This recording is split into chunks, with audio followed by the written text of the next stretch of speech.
Shalom a todos, bienvenidos a este capítulo nuevo de nuestro libro Sefer HaHalomot, que trata sobre el estudio de los sueños, su interpretación y su simbolismo. Recordemos que el Sefer HaHalomot se basa en tres grandes fuentes, que son la Torá, el Talmud y el Midrash. Ya hemos estudiado en audios previos qué nos dice el Talmud, que es la Torá oral, sobre los sueños. En este momento nos encontramos estudiando qué dice la Torá sobre los sueños. Muchas veces se desestiman, pero una de las áreas fundamentales en las cuales una persona puede acercarse y trabajar con la Torá tiene que ver con los sueños. Los sueños son un portal mediante el cual de los mundos superiores se nos está enviando constantemente información referente a cualquier área de nuestra vida personal, mental o espiritual. Vimos en el audio pasado una primer vertiente de los sueños. Hoy vamos a ver una segunda vertiente. Tema para hoy: el sueño, su simbolismo es el determinante. Hasta ahora hemos analizado la opinión de que los sueños carecen de valor intrínseco y que la que vale más bien es la interpretación de los mismos. Pero hay también opiniones en sentido contrario, como expone el Talmud en el Tratado de Berajot, que hay simbolismos cuya interpretación es una y única. Simbolismos que no admiten otra interpretación que la específicamente designada.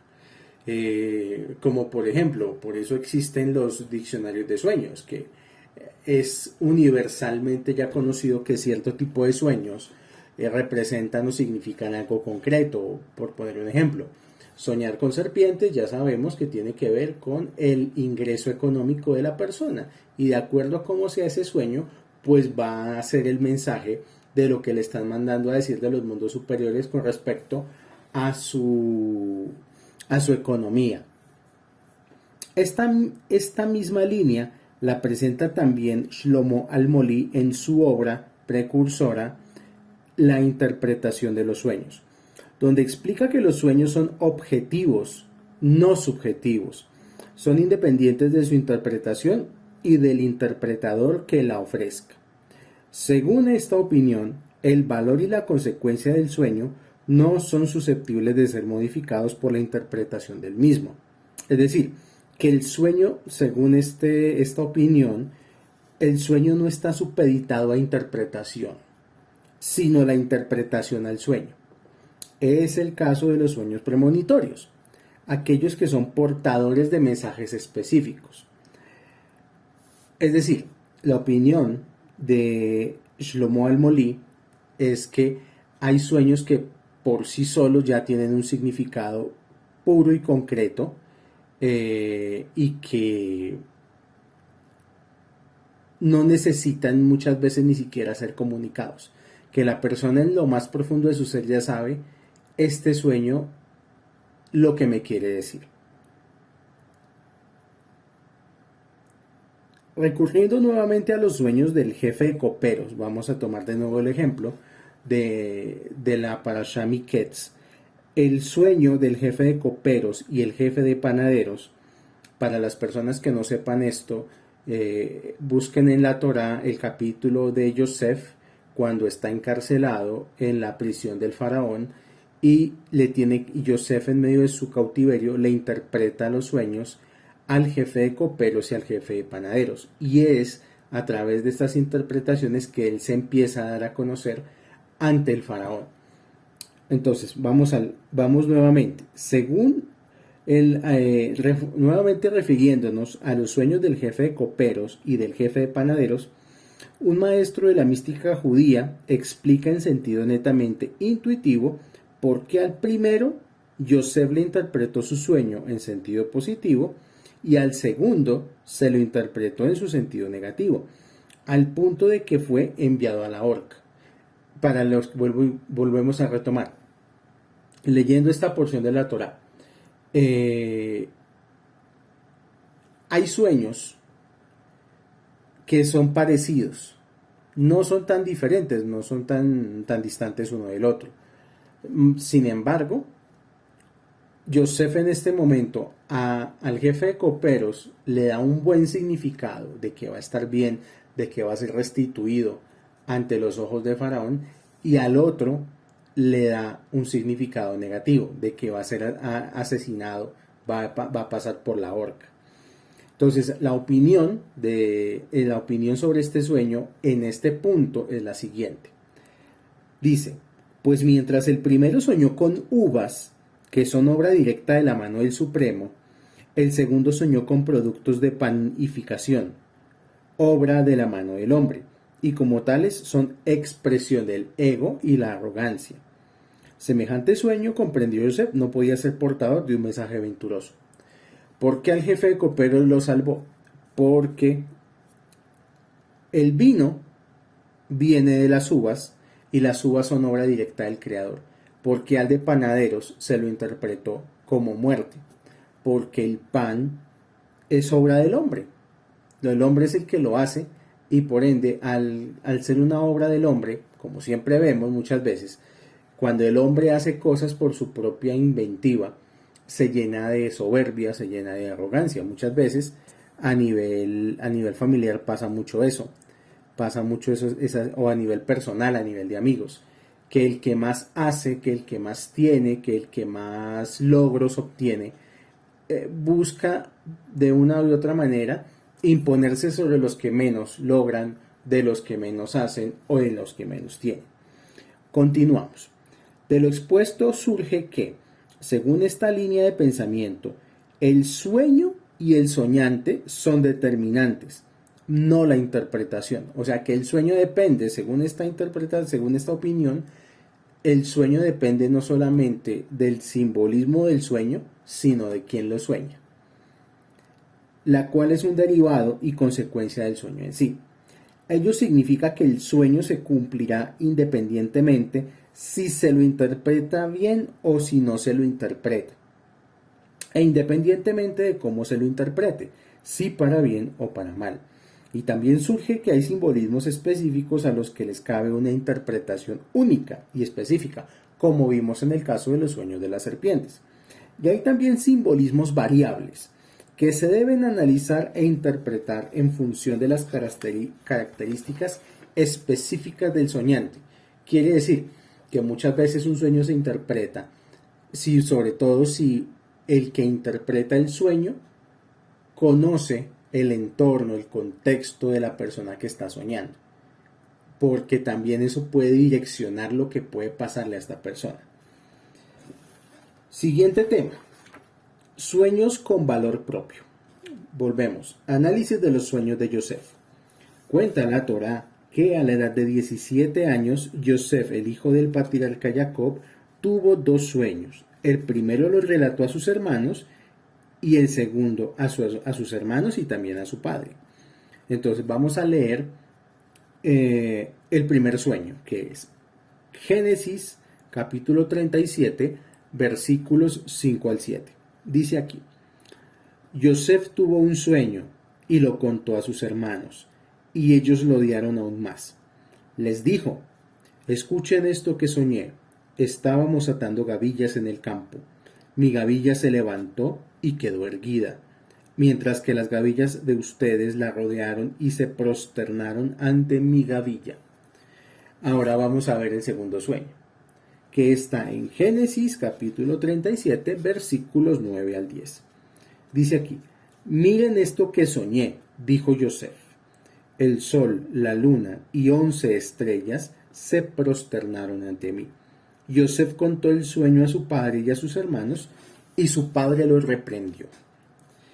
El sol y la luna representaban a su padre y a su madre, y las 11 estrellas representaban a sus hermanos. A primera vista, se podría interpretar que el padre lo reprendió porque soñar que sus padres se prosternan ante él, o sea, ante el hijo, se trata de una pretensión desmedida, sino absurda. Pero tanto el patriarca Jacob como su hijo Yosef eran profetas, y muy bien sabían que el sueño era profético y que todo cuanto refería así aconteciera tal como en la práctica ocurrió. O sea, están esas dos interpretaciones de la Torá, que Yosef y Jacob eran profetas y entendían muy bien. Y Jacob reprende a Yosef por contarle un sueño profético a sus hermanos que ellos no iban a entender. Pero también el Midrash nos dice que en ese entonces Yosef era un adolescente un tanto torpe, arrogante, pretencioso, y que él quería y que él demostraba siempre estar por encima de sus hermanos. Entonces, tener siempre una actitud soberbia y encima de todo, decirle a sus hermanos que se soñó ese tipo de cosas donde él es superior a sus hermanos, en lugar de ser algo bueno, terminaría siendo algo malo, porque como vemos en la historia de la Torá, fue por estos sueños que los hermanos de Yosef tomaron la decisión de, de meterlo a la de sacarlo de sus vidas, intentaron matarlo, al final se arrepintieron y luego simplemente lo abandonaron en un pozo lleno de escorpiones y serpientes. De ahí es rescatado por unos esclavistas árabes y es llevado como esclavo a Egipto. Continúa la lectura. Más bien, el padre lo reprendió por dos motivos. Primero, porque si bien Jacob, como profeta que era, sabía que los sueños de su hijo se cumplirían efectivamente, no obstante él procuraba establecer la armonía entre sus hijos, y el hecho de que Yosef haya revelado semejantes sueños a sus hermanos despertaría la envidia de ellos contra él. Y segundo, porque Jacob no había comprendido el significado de que su madre también se prosternaría ante él, siendo que ella, la mamá de Yosef, Rachel, ya había fallecido en el parto de su hermano menor Benjamín. En verdad Jacob estaba seguro de que el sueño se cumpliría, aunque no había comprendido que el sueño se refería a la madre sustituta de Yosef, Bilhá, quien se había hecho cargo de él a partir del fallecimiento de Rachel. El versículo se expresa de la siguiente manera. Dice, ¿qué es este sueño que has soñado? ¿Acaso significa que vendremos yo, tu madre y tus hermanos a prosternarnos ante ti?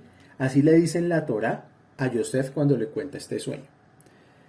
Para ser más precisos, Jacob, más que haber reprendido a su hijo, por Yosef, por el sueño, está hablando con un tono de sorpresa, como quien dice, ¿qué es este sueño que has soñado? ¿De que también tu madre se prosternará ante ti si ella ya ha fallecido?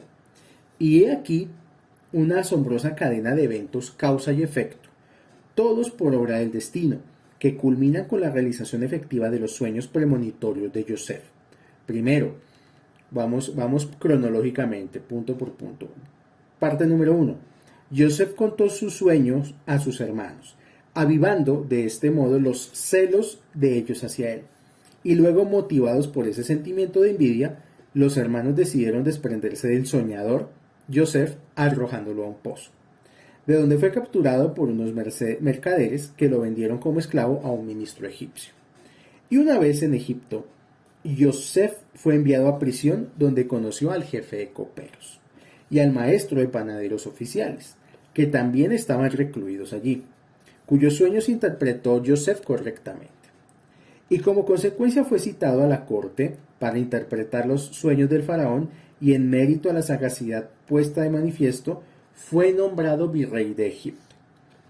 Y luego, por la sequía reinante, los hermanos debieron descender desde la tierra prometida, o sea, desde Canaán, tuvieron que bajar a Egipto para adquirir agua y provisiones, donde debieron encontrarse con su hermano Yosef, el hermano que ellos habían dado por muerto. Debieron prosternarse ante él y darse cuenta que no era otro que Yosef. De alguna forma, ese sueño ya estaba indicando que los hermanos de Yosef se iban a someter a Yosef. Y el hecho de que los hermanos de Yosef lo hayan arrojado a un pozo, lo único que hizo fue acelerar los acontecimientos. Claro, tomó bastantes años para que ese sueño se cumpliera, pero en realidad el sueño se cumplió de manera completa. La conclusión de lo expuesto es que el sueño no está subordinado a su interpretación, sino más bien que sueño e interpretación son dos procesos independientes, aunque complementarios.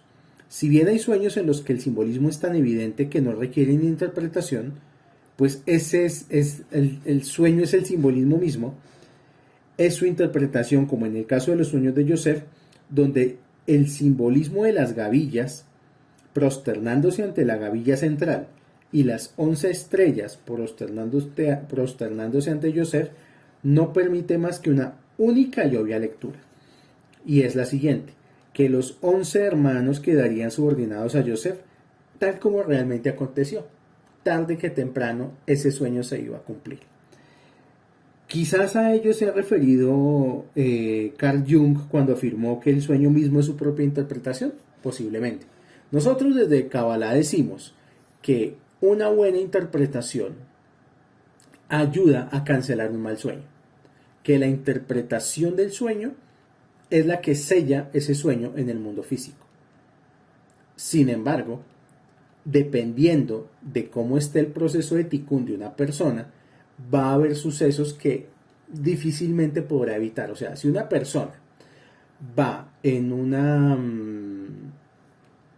escalera descendente de mal comportamiento, de malas acciones, de problemas, pues lógicamente que sus sueños no van a ser buenos. Es posible que tenga sueños donde le anuncien problemas a causa de su mal comportamiento. Eso puede pasar. Y hay sueños que ya son prácticamente sentencias. Bueno, continuamos.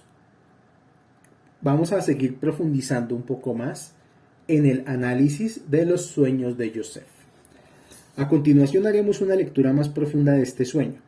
Como introducción, cabe recordar que ninguna palabra en la Torá es casual, ni aleatoria, sino que por el contrario, toda expresión tiene una profunda razón de ser y como tal, cada palabra individualmente es digna de estudio y análisis. Entonces vamos a ver ese caso.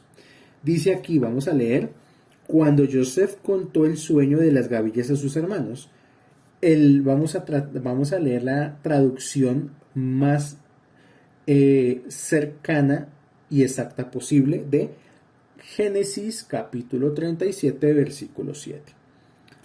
Dice, empieza con, aquí vamos a analizar la palabra hebrea bejiné. Bejiné resulta que estábamos atando gavillas en el campo y bejiné resulta que mi gavilla se levantó. Y bejiné resulta que las gavillas de ustedes rodearon a mi gavilla y se prosternaron ante ella.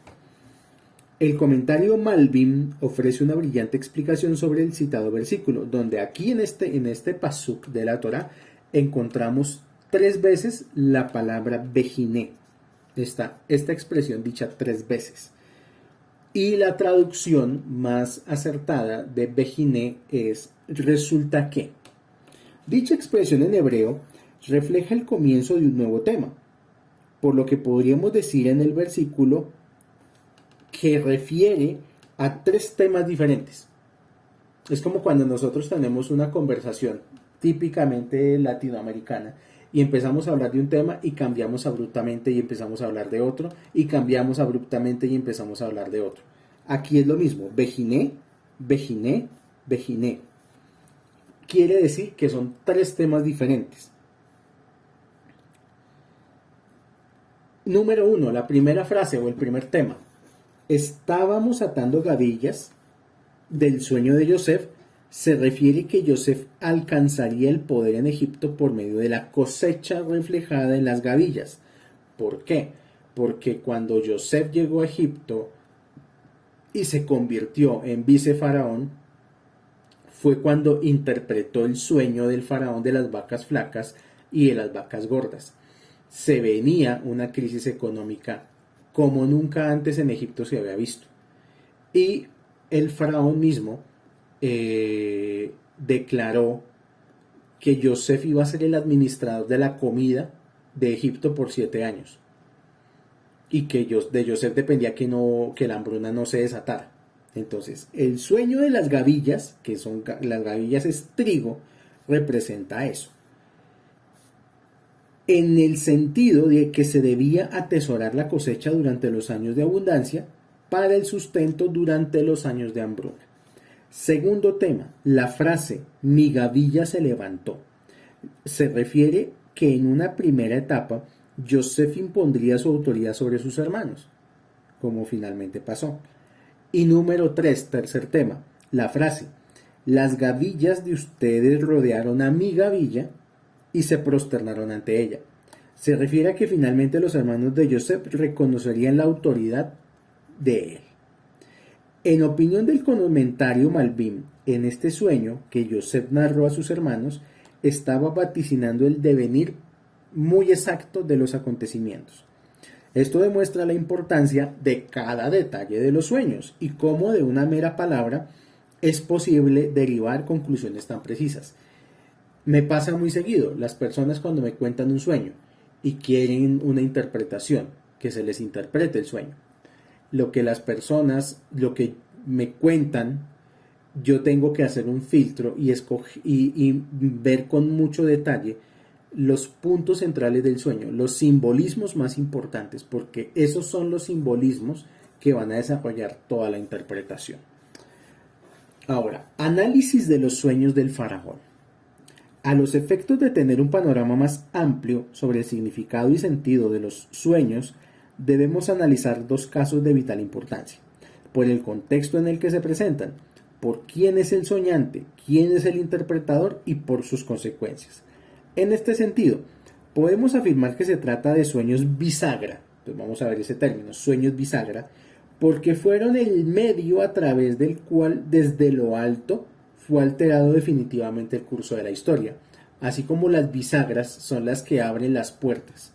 Hay sueños que se les denomina sueños bisagra. Una persona llega a tener un sueño bisagra, lo interpreta correctamente y puede alterar el curso de su historia personal.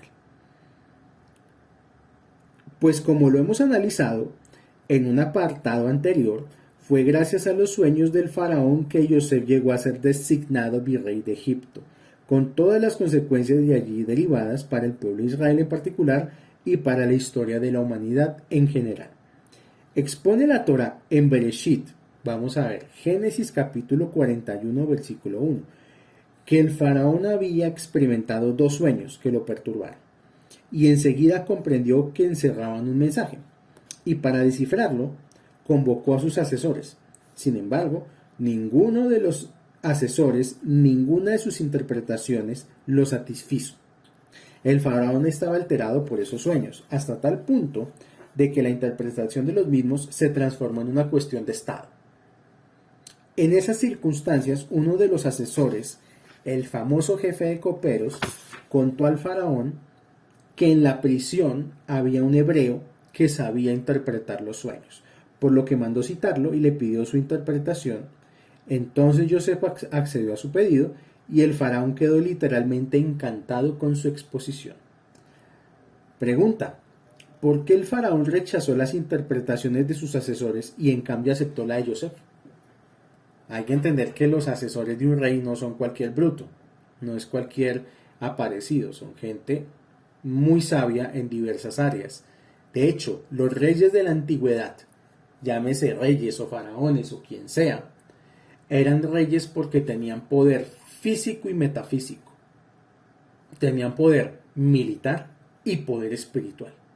Entonces, una persona que tiene poder militar y poder espiritual tiene que tener a los mejores asesores, a los mejores de cualquier área, aconsejándole y asesorándole. Y sin embargo, los asesores de Faraón no fueron capaces de interpretar los sueños de Faraón. Entonces la pregunta es esa: ¿por qué el faraón rechazó las interpretaciones de sus asesores y las de Yosef las aceptó?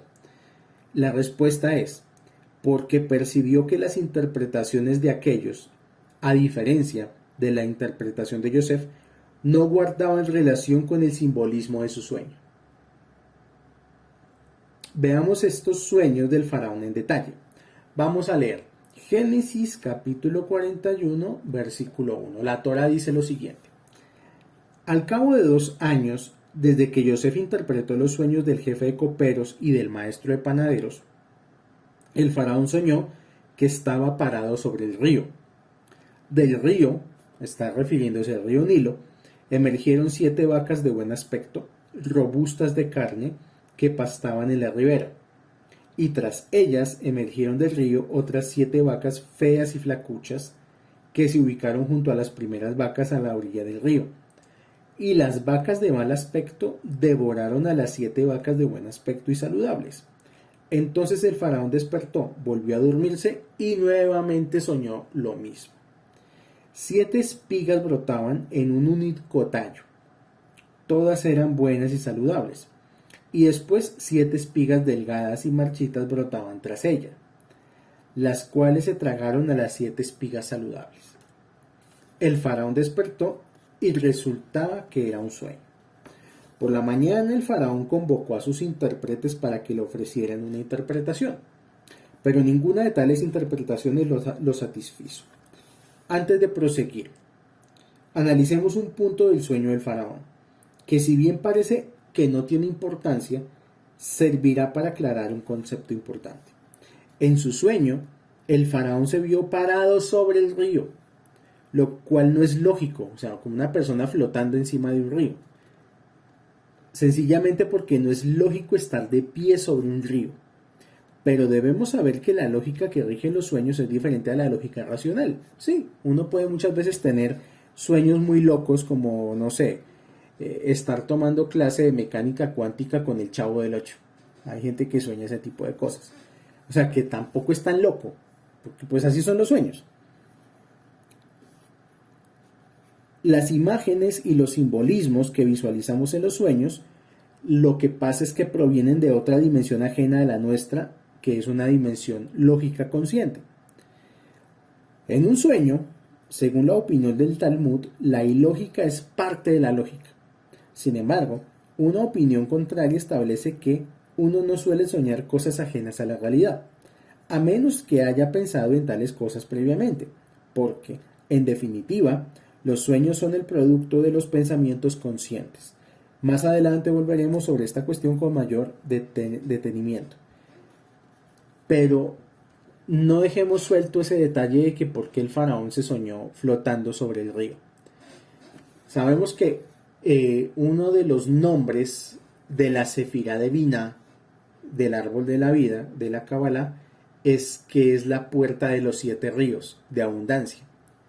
O sea que lo que el faraón estaba haciendo era que estaba parado sobre Biná, sobre la Sefirá de Biná, y desde ahí estaba viendo este sueño tan impactante. Y no era cualquier sueño. Por eso fue que el faraón particularmente se impactó con este sueño y no lo vio como cualquier otro sueño.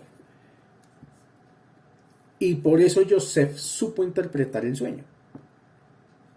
Inclusive, hay opiniones que dicen que Yosef también soñó lo mismo que soñó Faraón. O sea, que ¿cuál era el problema de fondo? El problema de fondo era que una persona tan negativa como un faraón estuviera parado a las puertas de la Sefirá de Biná, dejando su energía negativa para que bajara hacia los mundos inferiores.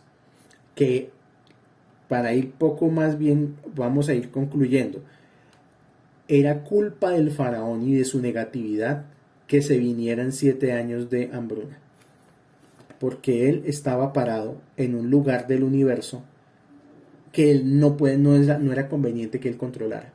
Parte de la misión de Yosef tenía que ver con quitar al faraón de ahí, para que dejara de caer desgracia al mundo. De aquí aprendemos que las personas negativas, que hacen cosas indignas, que cometen transgresiones contra la Torá, que hacen cosas indebidas, que pecan, no solamente se hacen daño a sí mismos, sino que le hacen daño a toda la creación. O sea, no existe tal cosa como es mi vida, yo veré qué hago con mi vida, usted no se meta con mi vida porque es mi vida. No, eso no existe. Todo lo que hace la humanidad va dentro de la cuenta de cobro de toda la humanidad. Entonces, hagamos de cuenta que la humanidad es como si fuera un barco, que fuéramos todos en el Titanic, fuéramos todos la humanidad tripulación de un barco. Y que a algún genio en su camarote se le ocurrió la genial idea de abrir un hueco para que entre agua. Pues lógicamente todos los tripulantes del barco van a decir, oiga, venga, pero no le haga un hueco al barco que nos vamos a inundar. Y al que hace el hueco no se le ocurre otra cosa que decir, sino, déjenme que es mi vida, este es mi camarote, yo veré qué hago. Así mismo nos comportamos los seres humanos, errática y egoístamente. Y por eso es que hoy en día hay tantas crisis económicas, sociales, personales desatadas por el comportamiento negativo colectivo de toda la humanidad. Los consejeros del faraón interpretan sus sueños. Bueno, vamos a estudiar ahora Midrash. El Midrash Bereshit Rabbah expone que los consejeros interpretaron que las 7 vacas saludables significaba que iba a engendrar 7 hijas, y las 7 vacas demacradas significaban que enterraría sus 7 hijas, y las 7 espigas colmadas significaría que conquistaría 7 reinos, y las 7 espigas pobres significaban que 7 reinos se rebelarían contra él. Los asesores egipcios entendieron que se trató de 2 sueños independientes e inconexos, cada uno con su propia interpretación. Pero el faraón no aceptó tales interpretaciones. Y como expone el comentario del Malbim en Génesis 41, del 25 al 28, también Yosef las rechazó por 3 motivos, mientras que el comentario de Abarbanel incorpora un motivo adicional. Primero, como expone el comentario Malbim, porque él era un monarca, un hombre público, la suma de todo un pueblo, y por lo tanto sus sueños deberían ser de carácter también colectivo, que involucraban a toda la nación y no de carácter privado y personal. Y para el pueblo como tal era totalmente irrelevante que el monarca en su vida personal tuviera 7 hijas y enterrara 7 hijas. Este es uno de los argumentos del Midrash para rechazar la interpretación de los asesores del faraón. Lógico, un rey, una cabeza de estado, si está recibiendo información de los mundos superiores, esa información no es para él, es para el pueblo, porque él es el que está representando al pueblo, él es el que está tomando la cabeza y siendo la imagen de un pueblo. No sobra decir que los gobernantes son el reflejo de lo que es el pueblo. O sea, que un pueblo que es negativo no puede tener un gobernante positivo o un buen gobernante. O sea, un buen gobernante llega porque hay un buen pueblo y no hay otra manera de que funcione la realidad sino de esa manera. Entonces dice aquí que eso de que se soñó que iba a tener 7 hijas no era verdad, porque los sueños del faraón no eran para eso.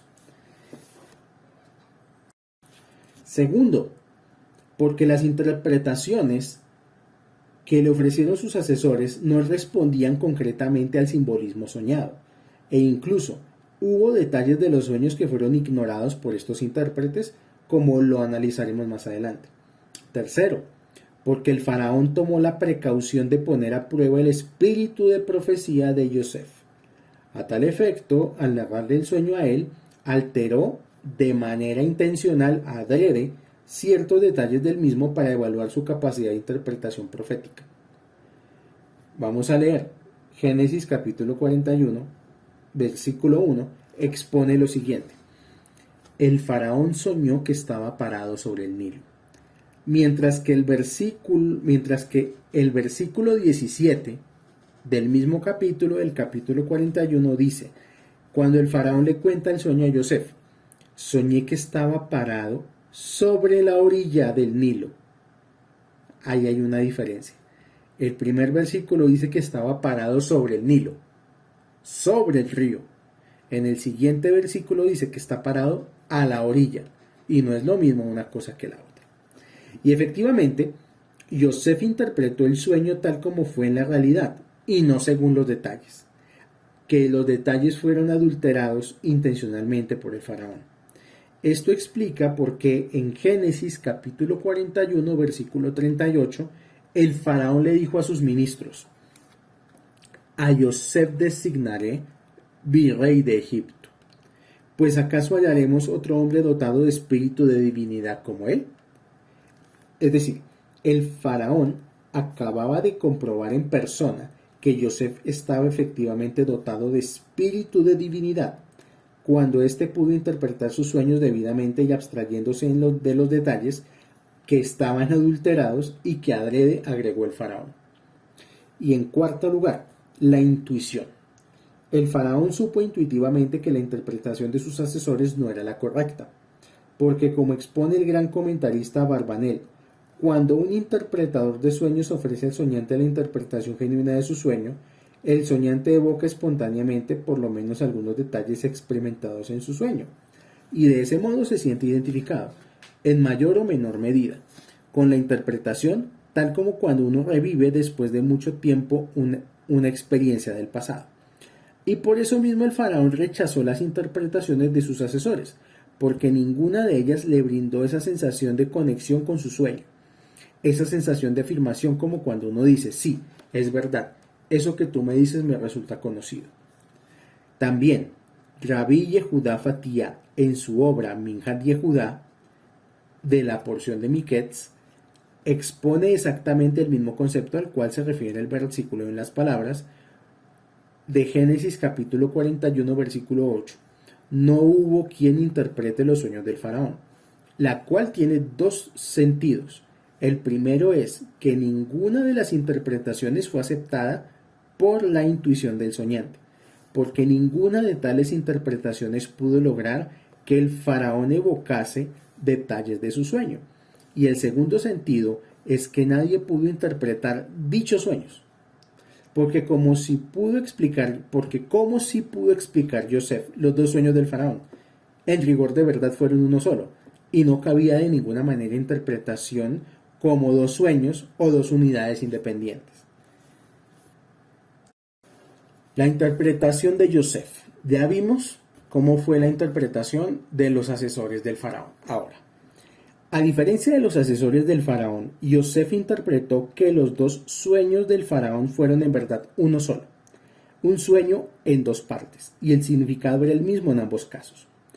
Dijo Yosef al faraón en capítulo 41, versículo 25: Elohim te dijo a ti, faraón, ¿qué es lo que ocurrirá?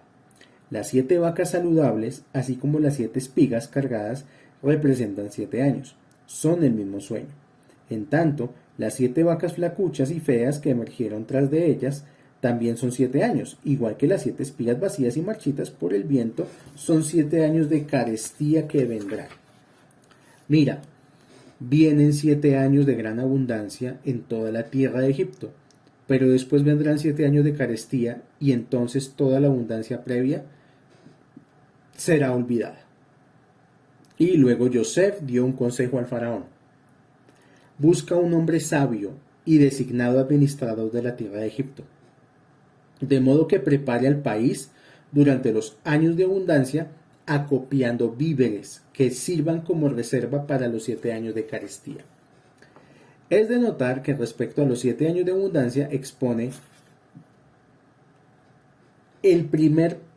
la primera frase de esta interpretación del sueño de Yosef. Dice, o sea, Yosef le dice al faraón, lo primero que le dice es lo siguiente: Elohim te dijo a ti, faraón, que ocurrirá. Eso es lo que primero leímos. En cambio, respecto a los 7 años de carencia, expone el versículo de otra manera. Dice, Elohim te mostró a ti, faraón. Entonces hay una diferencia. Por un lado, Elohim te dijo a ti, Elohim te mostró a ti. No es lo mismo decir que mostrar. La expresión Elohim te dijo a ti denota proximidad, como quien narra algo que está ocurriendo o que ocurrirá en breve. Y la expresión Elohim te mostró a ti denota lejanía, como quien muestra algo a alguien pero a lo lejos. Como cuando uno señala algo, mira, ya está tal cosa que usted está buscando, mírela allá, y señala a uno con el dedo o lo que sea. Cuando dice Elohim te mostró, denota esa lejanía, como quien muestra algo a alguien desde lejos. Porque los años de abundancia estaban por comenzar inmediatamente, mientras que los años de carestía estaban aún lejanos. Entonces la primera frase, Elohim te dijo a ti, es lo que va a pasar inmediatamente. Elohim te mostró a ti, es lo que va a pasar después. Esto revela cuán importantes son los detalles en los sueños y cómo cada detalle, por insignificante que parezca, tiene un profundo sentido. Y al faraón le pareció correcto lo que dijo Yosef. Tanto la interpretación del sueño como el consejo sobre la administración del imperio que le ofreció, y lo designó virrey de Egipto y tesorero general. Vamos a estudiar otro punto de vista, la lógica de la interpretación de Yosef. Dice aquí, ¿y por qué la interpretación de Yosef pareció tan buena al monarca egipcio? Porque fue intuitiva y obvia, fue lisa y llanamente. Vacas y espigas son el símbolo del campo, el indicador del rendimiento agropecuario. O sea, fue un sueño lógico, fue lógico, coherente, que Yosef señalara que los sueños de las vacas y de las espigas tuvieran que ver con alimento, con las provisiones, con rendimientos agropecuarios. Por lo tanto, 7 vacas y espigas saludables son 7 años de abundancia, mientras que 7 vacas y espigas demacradas son 7 años de carencia. Y dicha interpretación se ve forzada por el hecho de que tales vacas y espigas emergían del Nilo, símbolo de vitalidad y prosperidad de Egipto, e incluso una deidad para aquella civilización, tal como también los vacunos eran considerados deidades por su capacidad de producción. Y más aún, el célebre comentarista, el comentarista más importante de la Torá, que es Rashi, expone que la esencia del sueño es que las vacas emergían justamente del río Nilo, que es el indicador de la abundancia de Egipto. O sea, en la tierra de Egipto dependía 100% del río Nilo. El río Nilo era el que les daba todo.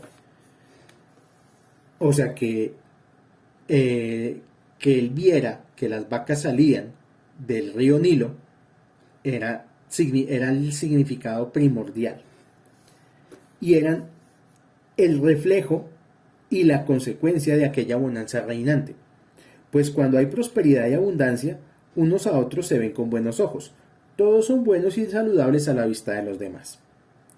De lo expuesto aquí surge por qué es tan obvio que el sueño de las 7 vacas saludables emergiendo del río Nilo no puede tener otra interpretación que 7 años de bonanza y prosperidad.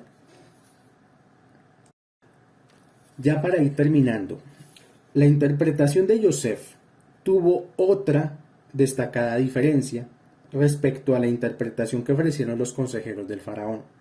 En su sueño, el faraón vio que las vacas y las espigas demacradas deglutieron a las vacas y espigas saludables. ¿Qué pretende sugerir este detalle específico y aparentemente sin importancia del sueño? Si el faraón hubiese soñado que detrás de las vacas y espigas saludables emergían vacas y espigas demacradas, obviamente se hubiese comprendido que tras los años de abundancia vendrán los años de hambruna. Siendo así, ¿qué aporta el detalle de que las vacas y espigas demacradas se comieron, deglutieron a las vacas y espigas saludables? ¿Es que acaso está sugiriendo que la abundancia caería dentro de los años de carestía? O sea, más bien, ¿va a haber abundancia en los años de carestía? El comentario de Ber Maim Haim ofrece una brillante explicación al respecto. Dice aquí, Yosef, a diferencia de los consejeros egipcios, comprendió el sentido de que las vacas y las espigas demacradas deglutieron a las vacas robustas y saludables, y lo explicó en el consejo que brindó a Faraón de designar un administrador general para el acopio de víveres durante los años de abundancia, a fin de utilizarlos durante los años de carestía que vendrían a continuación. Pero este punto requiere de un poquito de más análisis. A Yosef lo habían llevado al palacio del faraón para que interpretase sus sueños y no para que ofreciera consejo. Es diferente que lo citen por una interpretación de un sueño y no a pedir consejo. Y más aún, ¿cómo se explica que un muchacho extranjero, israelita, preso, de apenas 30 años de edad, cuyo mayor logro hasta ese momento fue haber interpretado los sueños de otros dos presos, se haya atrevido a ofrecer semejante consejo al faraón y a los sabios, a los ministros y a los asesores de esta gran potencia mundial de ese entonces llamada Egipto? Más bien, el consejo que Yosef ofreció fue ante todo parte integral de la interpretación del sueño. El consejo que le da Yosef al faraón no está por fuera del sueño, es parte del sueño. Al prevenir que en los años de abundancia se debían acopiar provisiones para los años de carestía, Yosef estaba explicando el sentido de que las vacas y espigas saludables fueron deglutidas por las vacas y espigas demacradas. De este sutil detalle, Yosef comprendió como ningún otro consejero de la corte que la época de abundancia debía servir de sustento para la época de hambruna. Y por eso es que aconsejó al faraón que designase a un encargado responsable de atesorar víveres durante los años de abundancia para utilizar durante los años de hambruna que seguirían justo a continuación. Vamos a dejar por aquí porque hemos profundizado y tocado muchos puntos de vista de cómo se interpretan los sueños, tomando como base el sueño del faraón y Yosef. Para el próximo audio que tengamos de Sefer HaChalomot vamos a hacer un análisis en profundidad de los sueños del faraón, porque todavía nos falta esa parte. Y terminando estos sueños del faraón, vamos a empezar a mirar los sueños de Abimelech y el sueño de la escalera del patriarca Jacob. Agradezco a todas las personas que hayan tomado algo de su tiempo para escuchar este audio. Espero que amplíe un poco más el criterio de cómo se deben abordar e interpretar los sueños. Les deseo a todos Shalom Bait, Refuah Shelema, Parnasa Atzlaja, y nos estamos escuchando en un próximo audio. Shalom, shalom para todos.